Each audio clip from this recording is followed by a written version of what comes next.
Anderlecht samedi dernier en début d'après-midi. C'est sur ce terrain que la vie de Didier va basculer. En plein match avec son équipe d'Absa Metrasport, ce père de famille de 47 ans tombe brutalement, pris d'un malaise. À l'arrivée des secours, Didier est décédé. Certaines personnes présentes sur le terrain ont longtemps cherché un défibrillateur, en vain. J'ai entendu dire que dans le temps, un membre du gouvernement avait dit qu'il n'était pas nécessaire de mettre un fibrillateur sur un terrain. Le fibrillateur doit être au bord des terrains où il y a des efforts importants. Je parle du hockey, je parle du football par exemple, le rugby évidemment. Et cette dépense doit être faite par le club parce que le fibrillateur peut sauver une vie.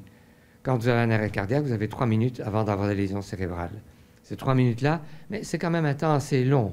On a le temps d'aller au bord du terrain, prendre le fibrillateur, n'importe qui peut le mettre. Ce drame permet également de rappeler à tous les sportifs l'importance de passer un examen médical avant chaque saison.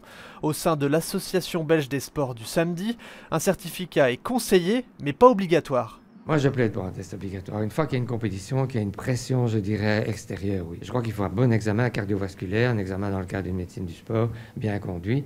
Et ça ne diminue pas tous les risques, mais ça les diminue en grosse partie. Le match de ce samedi a bien évidemment été arrêté, le club est sous le choc, mais entend remporter le championnat pour Didier et toute sa famille.